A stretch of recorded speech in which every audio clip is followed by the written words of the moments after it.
The silence in the lawyer's office was deafening as Mara stared at the contract before her. 23 years old, drowning in her mother's medical bills and one eviction notice away from homelessness. The offer was simple yet bizarre: marry Eli Ainsworth, a 120-year-old billionaire, for just 30 days. No questions asked, no strings attached, just her signature and presence for 1 month. The payment? $5 million. Enough to save her mother, clear her debts, and start over. She'd never even have to share a bedroom with him. Mr. Daniels, the family lawyer, watched her with calculating eyes as she hovered the pen above the dotted line. He's seen your photo. He's chosen you specifically, Miss Porter. Something in the way he said it sent a chill down her spine.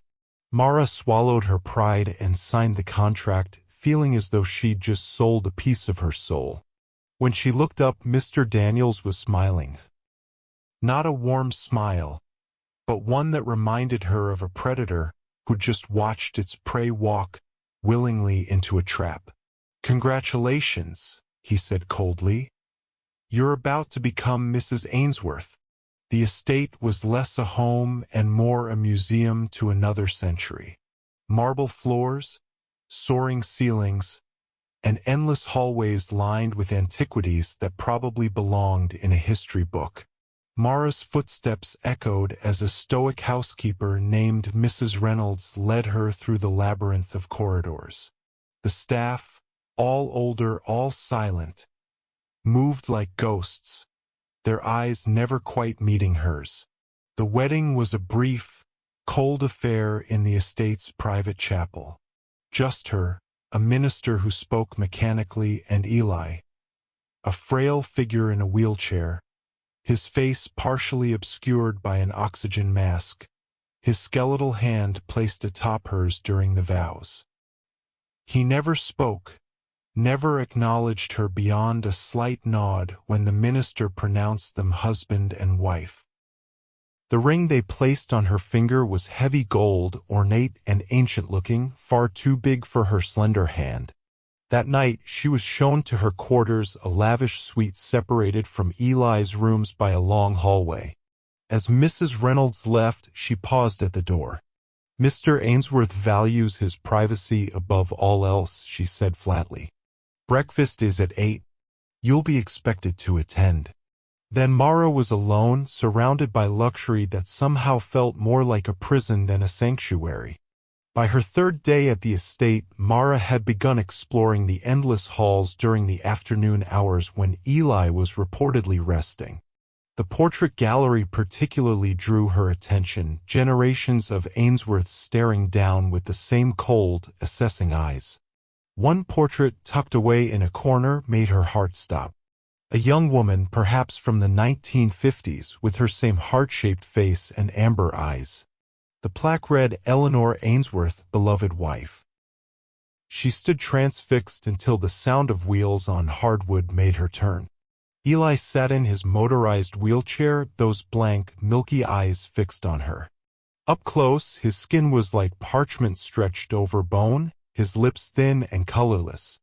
He said nothing, just watched her with unsettling intensity before his nurse appeared and wheeled him away. Later that evening, as Mara descended for dinner, Mrs. Reynolds intercepted her in the hallway. The older woman glanced nervously over her shoulder before whispering, "You're not the first, you know. There have been others, young women like you."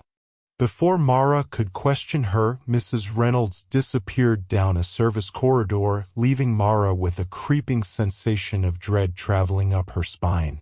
The dining hall could have seated 50, yet every night Mara dined alone at one end of a massive table set with silver and crystal. The chef prepared elaborate meals, delicacies she'd only seen in magazines, but everything tasted like ash in her mouth.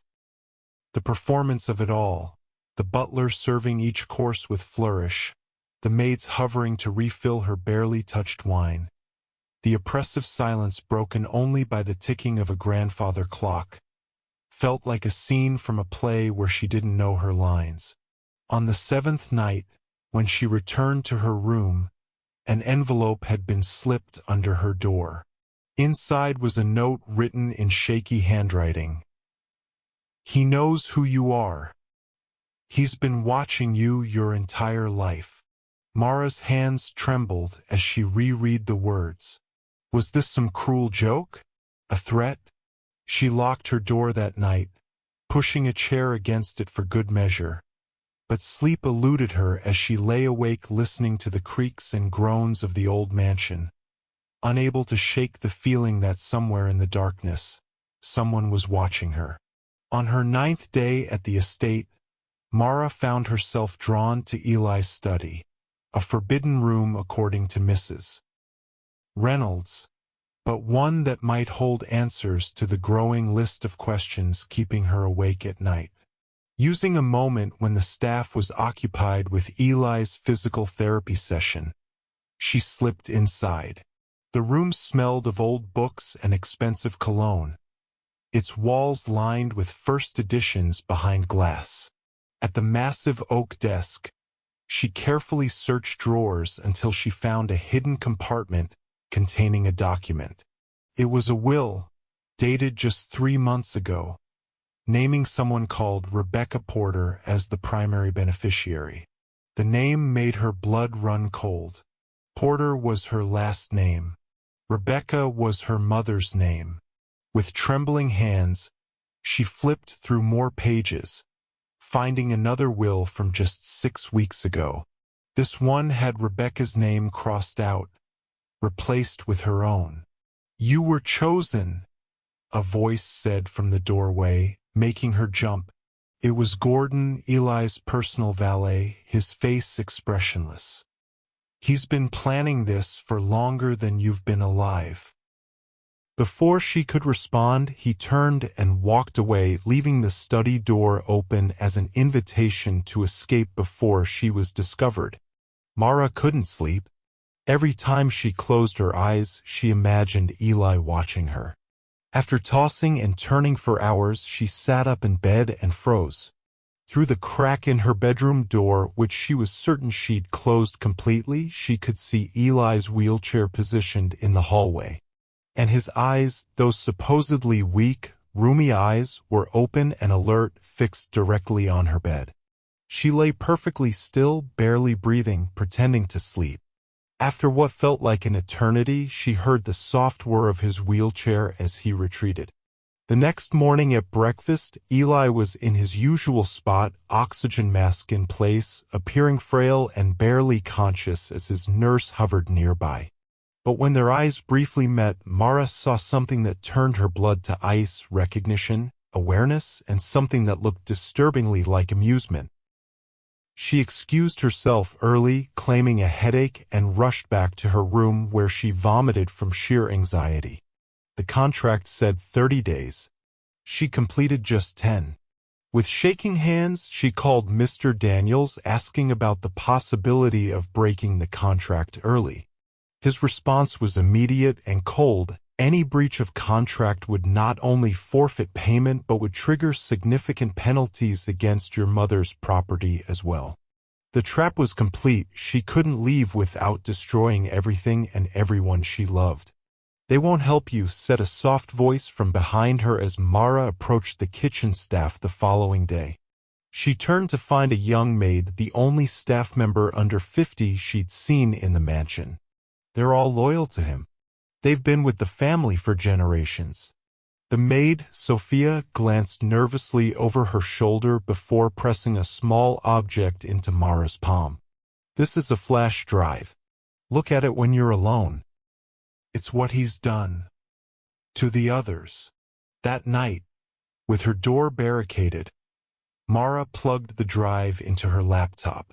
Contained folders labeled by year, going back decades. Each held photos and documents about young women, all bearing a striking resemblance to her. Medical records, surveillance photos, detailed reports of daily activities. The most recent folder held something that made her gasp. Pictures of herself from childhood through to last year. School records, medical history, even conversation transcripts. The final document was a genetic analysis comparing her DNA to samples from the other women. At the bottom was a single note, 99.7% match to original subject. Mara slammed the laptop shut, mind racing. What did it mean? Who were these women? And what had happened to them? When she went looking for Sophia the next day, Mrs. Reynolds informed her coldly that the maid had been dismissed for inappropriate behavior. Behind her bathroom mirror, Mara discovered a loose panel. Prying it open revealed a narrow passage leading to a sealed room that clearly hadn't been entered in years. Heart pounding, she pushed through cobwebs to find what appeared to be a young woman's bedroom, preserved like a museum exhibit. Clothes from the 1980s hung in the closet. Diaries filled a desk drawer. Photos showed a young woman with Mara's same amber eyes, same smile. According to the diaries, her name was Caroline, another Mrs. Ainsworth, from 40 years earlier. The final diary entry sent chills through Mara's body. He's not what he claims, not who he claims. The treatments are changing him, but they need more from me than blood now. If you're reading this, you're next in line. We all look the same because we're all connected. Help me. Run before the 30th day. Tucked between the final pages was a stack of letters, all addressed to various authorities, none appearing to have been sent. Each detailed experiments, genetic manipulation, and procedures that violated every medical and ethical standard. Caroline had planned to expose everything, but something had stopped her. With growing horror, Mara realized she wasn't just a convenient bride. She was part of something far more sinister that had been unfolding for generations.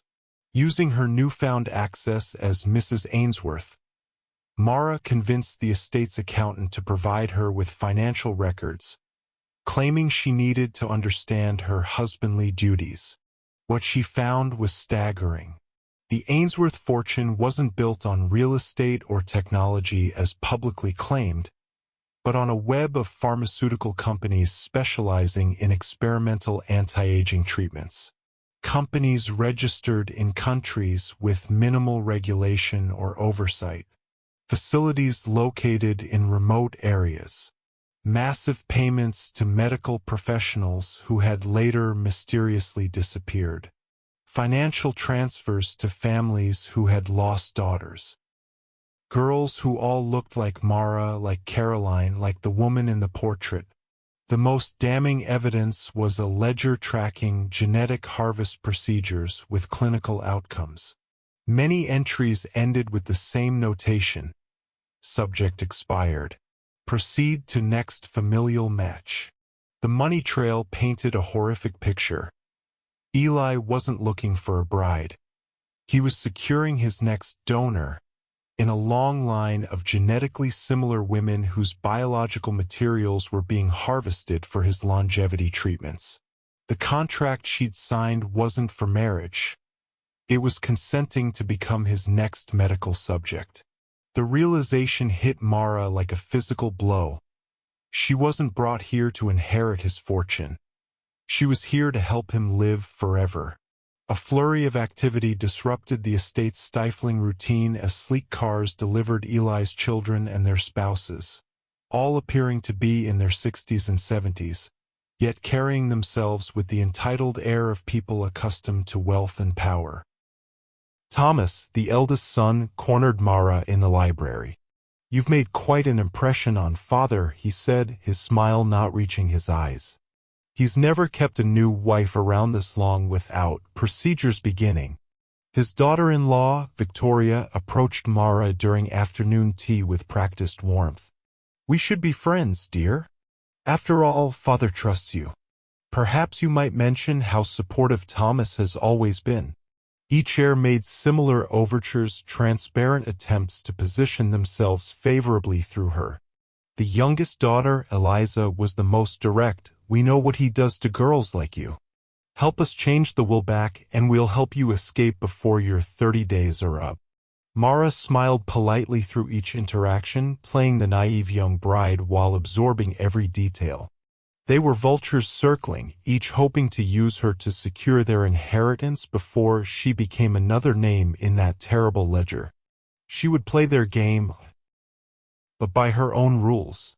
Mara arranged an intimate tea service in the solarium, inviting Eliza, the seemingly most sympathetic of Eli's children. I found something disturbing, Mara confided, pushing the flash drive across the table. I want out, but I need allies. Eliza's eyes widened with practiced shock as she reviewed the contents, though Mara caught the flash of recognition before it was masked with concern. My father is a monster, Eliza whispered. Let me help you.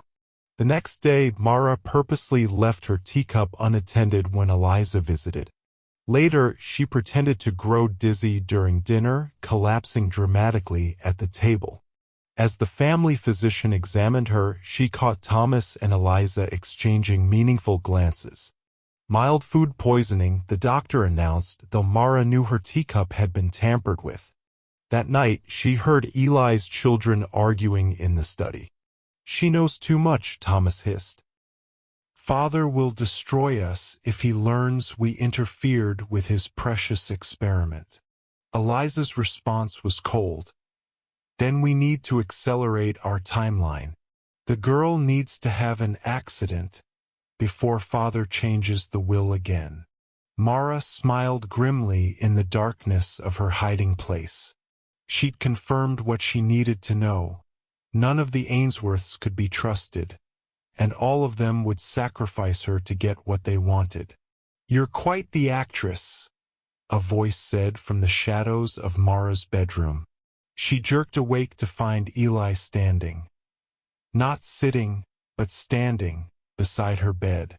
The oxygen mask was gone, and though his face remained aged, his posture was straight, his eyes clear and sharp. The fainting spell was a particularly nice touch. Mara's heart hammered against her ribs, but she forced herself to remain calm. Not as impressive as a 120-year-old man pretending to be on death's door, she countered. Eli laughed, a sound like dry leaves rustling. I knew you were special. The others, they were all so afraid, so willing to believe. But you. He leaned closer, his breath surprisingly sweet. You remind me of me. Calculating, patient, willing to do whatever it takes to survive. He sat on the edge of her bed, ignoring how she recoiled. My children think I don't know they're plotting against me. They've been trying to kill me for decades. His smile was terrifying in its normalcy. Would you like to know why I really brought you here, Mara? It wasn't just for your genetic material, though that's certainly valuable. I need someone who thinks like me. Someone who can carry on my work when I truly am gone. He touched her cheek with fingers that felt stronger than they should. You're not just the next subject. You're my successor if you're smart enough to survive the game.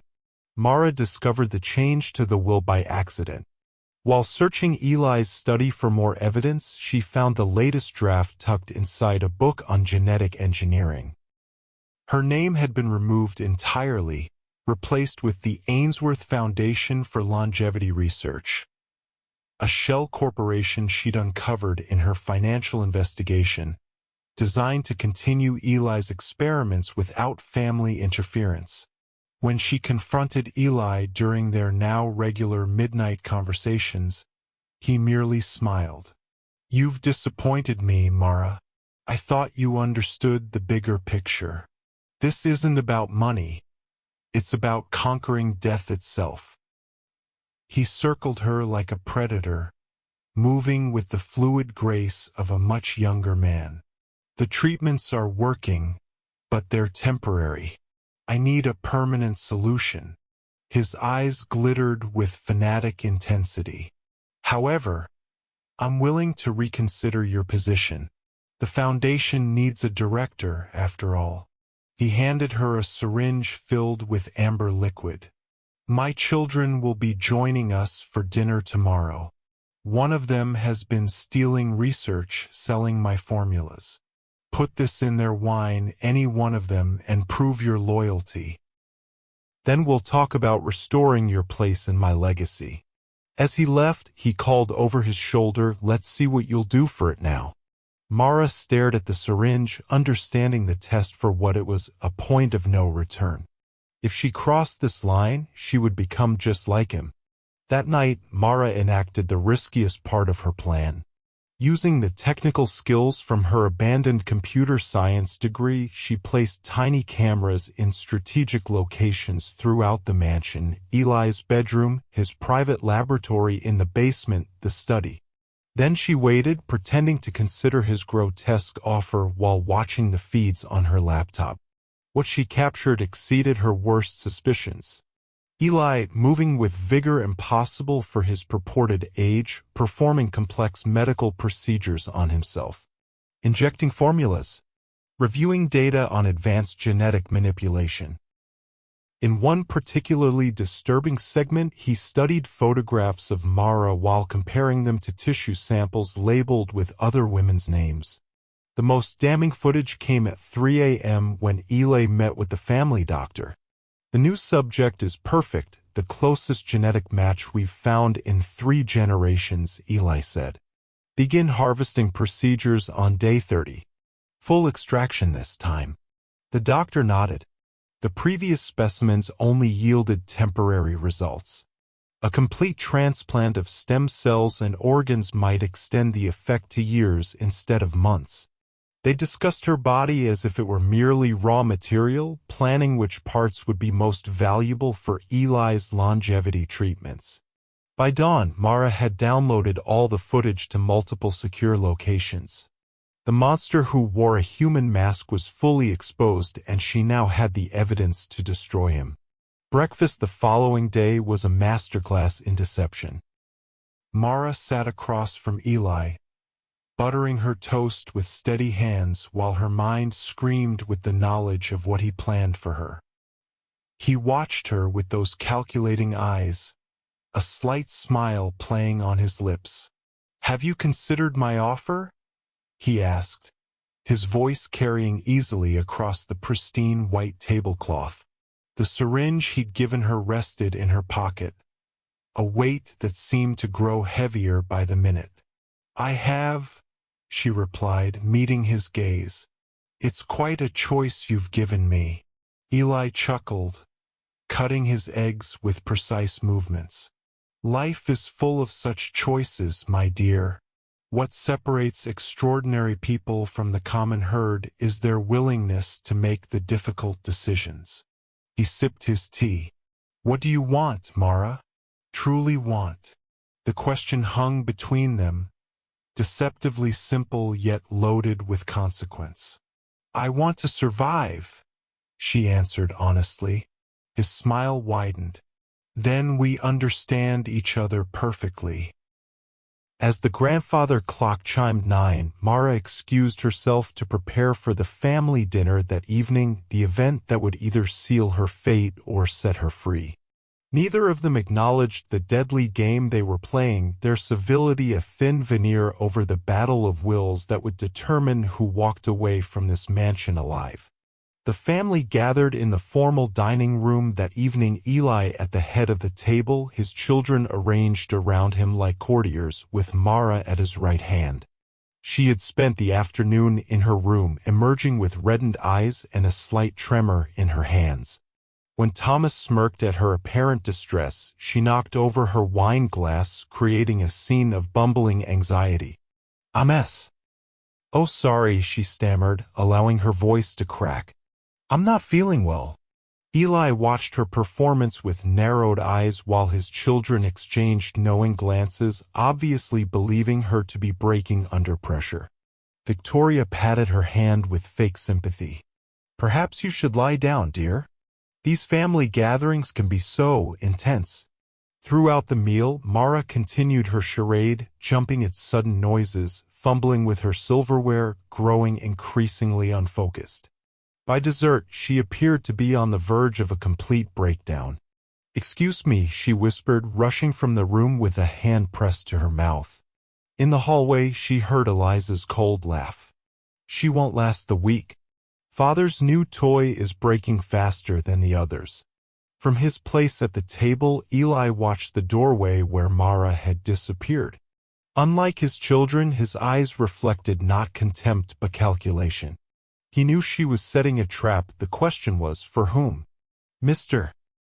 Daniels arrived at the estate the following morning, summoned by an urgent call from Mara. She greeted him in the garden pavilion, away from the house. "I'd like to make changes to Eli's will," she said without preamble. The lawyer blinked in surprise. "Mrs. Ainsworth, only Mr. Ainsworth himself can." She cut him off by sliding a manila envelope across the table. Inside were photos of Daniels accepting bribes from Thomas, along with copies of falsified documents bearing the lawyer's signature. "You've been helping the Ainsworth children embezzle from Eli's companies for years," she stated flatly. "I wonder how he would react to this evidence." Color drained from Daniel's face. "What do you want?" Mara's smile was cold. "A new will. My name is sole beneficiary with specific exclusions for each family member. Dated and notarized today." When he hesitated, she showed him another document, a police report she'd prepared detailing the lawyer's criminal activities. "Sign the will or sign a confession. Your choice." 3 hours later, Eli's newly executed will was locked in Daniel's briefcase, with copies secured in Mara's private email accounts. The lawyer left with shaking hands and ashen face, while Mara watched from the terrace, her expression betraying nothing of the triumph she felt. The first piece of her escape was in place, but the most dangerous part of her plan was yet to come. On the 29th day, one day before her scheduled procedure, Mara requested a private dinner with Eli in the garden. Candles flickered in antique holders, casting dancing shadows across the elaborate meal neither of them would eat. Eli arrived looking younger than ever, the experimental treatments clearly taking effect. "Have you made your decision?" he asked, referring to the syringe that Mara now placed on the table between them. "I have," she replied, pouring wine into both their glasses. "I understand now what you've been trying to teach me. Survival requires sacrifice." Eli's eyes gleamed with approval as he raised his glass in toast. "To the future," he said. "Our future." As they clinked glasses, Mara slipped her free hand into her pocket, activating the remote detonator. The explosion in Eli's laboratory basement was precisely calculated. Large enough to destroy evidence, but controlled enough to avoid immediate structural damage to the mansion. As alarm bells shrieked and staff rushed toward the blaze, Mara locked eyes with Eli. "I'm not the first woman whose life you've stolen," she said, "but I will be the last." She struck a match and dropped it onto the pile of research documents she'd gathered, watching as the flames devoured decades of horrific experiments. Eli lunged for her, his facade of frailty completely abandoned, but Mara was ready. The self-defense classes she'd taken after finding the hidden room had prepared her for this moment. As fire spread through the garden and smoke filled the night air, the true battle for the Ainsworth estate began. The media frenzy erupted exactly as Mara had orchestrated. From a hotel room paid for in cash, she watched news channels explode with the scandal. Breaking: Ainsworth pharmaceutical empire linked to illegal human experimentation. Her anonymous package to every major news outlet contained irrefutable evidence. Eli's video confessions from her hidden cameras, financial records showing payoffs to medical examiners, and most damning of all, DNA evidence linking Mara to 12 other women who had mysteriously disappeared after brief marriages to Eli. Her letter to the press detailed everything: the genetic harvesting, the horrific experiments, the centuries-old monster wearing borrowed youth purchased with women's lives. As authorities swarmed the partially burned estate, discovering the hidden laboratory with its grisly contents, the Ainsworth children scrambled to distance themselves, turning on each other in a feeding frenzy of blame. Mara watched it all unfold with cold satisfaction. The final piece of her plan activated when Mr. Daniels, facing criminal charges himself, produced the latest will, naming Mara as sole heir, along with a video statement she had coerced from him confirming that she had been an unwitting victim, not a co-conspirator. By the time Eli was found unconscious in the burning garden, the empire he had built on stolen lives was already crumbling. And Mara, her name cleared by strategic evidence releases, was legally entitled to every penny of the fortune built from the suffering of women who might have been her ancestors. 6 months later, Mara stood at the window of her penthouse apartment, watching the city lights below. The Ainsworth fortune, what remained after massive victim compensation funds and legal settlements, had set her up for life. Her mother was receiving the best medical care money could buy. The mansion had been demolished, the land converted into a memorial garden for the women whose lives had been sacrificed to one man's quest for immortality. A knock at the door pulled her from her thoughts. When she opened it, she found a young girl, perhaps 12 years old, with familiar amber eyes. "My mother said you might be my aunt," the girl said hesitantly. "She saw your picture in the news. She was adopted, but she thinks we might be related." Mara stared at the child, seeing echoes of herself, of Caroline, of the woman in the portrait. Another branch of the same genetic tree Eli had been harvesting for decades.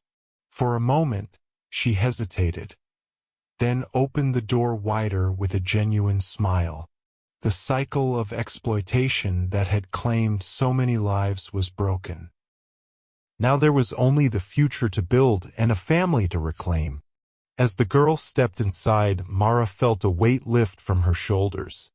She had not just survived, she had freed all of them.